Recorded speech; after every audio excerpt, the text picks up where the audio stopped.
दोस्तों, आज के भाग दौड़ भरे जीवन में जहां हर स्टूडेंट कंपटीशन, स्ट्रेस और एकाग्रता की कमी से जूझ रहा है, वहां भगवान श्री कृष्ण के उपदेश एक मार्गदर्शक मसाल की तरह है। कुरुक्षेत्र के मैदान में अर्जुन भी एक ऐसी ही दुविधा और मानसिक दबाव में थे। तब भगवान श्री कृष्ण ने उन्हें जो सीख दी वह आज के छात्रों के लिए सफलता का सबसे बड़ा मंत्र है। आइए आज के अपने इस वीडियो में हम आपको बताते हैं गीता के वो 5 अनमोल उपदेश जो आपकी पढ़ाई और जीवन जीने का नजरिया बदल देंगे।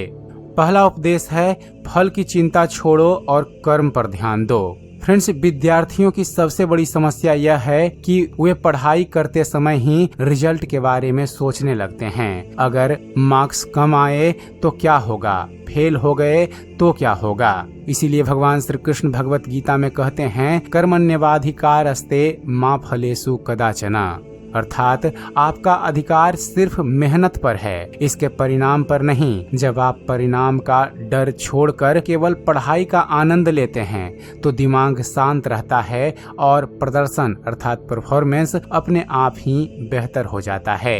दूसरा है, मन पर विजय प्राप्त करो। फ्रेंड्स, एक छात्र का सबसे बड़ा शत्रु उसका भटकता हुआ मन होता है। सोशल मीडिया, गेमिंग और आलस एकाग्रता को तोड़ देते हैं। भगवान श्री कृष्ण कहते हैं, जिसने अपने मन पर विजय पा ली है उसका मन उसके लिए सबसे अच्छा मित्र है, लेकिन जो ऐसा नहीं कर पाता उसका मन उसी का सबसे बड़ा शत्रु भी बन जाता है।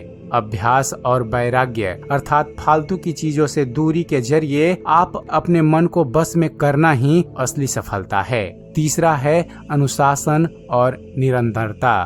फ्रेंड्स, जब अर्जुन ने भगवान श्री कृष्ण से पूछा कि मन को रोकना तो हवा को रोकने जैसा कठिन है, तब भगवान श्री कृष्ण ने इसका समाधान दिया, अभ्यास।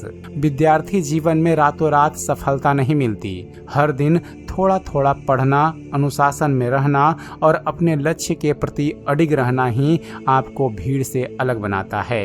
भगवान श्री कृष्ण के अनुसार बिना अभ्यास के ज्ञान भी विष के समान दुष्कर हो जाता है। चौथा है, खुद पर विश्वास रखो।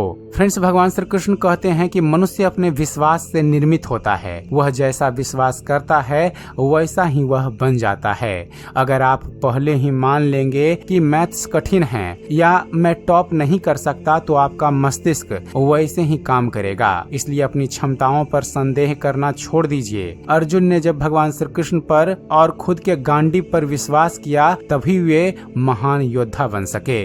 और 5वां उपदेश है, योगः कर्मसु कौशलम। फ्रेंड्स, योग का अर्थ केवल कसरत नहीं है। भगवान श्री कृष्ण कहते हैं, योगः कर्मसु कौशलम, अर्थात अपने काम को कुशलता से करना ही योग है। एक विद्यार्थी के लिए उसका धर्म उसकी पढ़ाई है। जब आप पूरी तन्मयता, ईमानदारी और बिना किसी भटकाव के पढ़ते हैं तो वह पढ़ाई भी एक तरह की पूजा और योग बन जाती है। भगवान श्री कृष्ण का जीवन और उनके शब्द हमें सिखाते हैं कि समस्याएं बाहर नहीं हमारे भीतर होती है। यदि आप इन 5 उपदेशों को अपनी डेली रूटीन में उतार लेते हैं तो न केवल आपकी एकाग्रता बढ़ेगी बल्कि आप जीवन के हर इम्तिहान में मुस्कुराते हुए सफल होंगे। याद रखिए, आप केवल एक छात्र नहीं हैं, आप अपने भविष्य के निर्माता भी हैं। तो दोस्तों, आपको इन 5 उपदेशों में सबसे अच्छा उपदेश कौन सा लगा कमेंट कर जरूर बताइएगा। और ऐसे ही ज्ञानवर्धक वीडियो देखते रहने के लिए आप हमारे इस चैनल ज्ञान मंथन को सब्सक्राइब जरूर कीजिएगा। आप हमारे इस चैनल को सब्सक्राइब कीजिए और देखते रहिए, जानते रहिए। धन्यवाद। जय हिंद।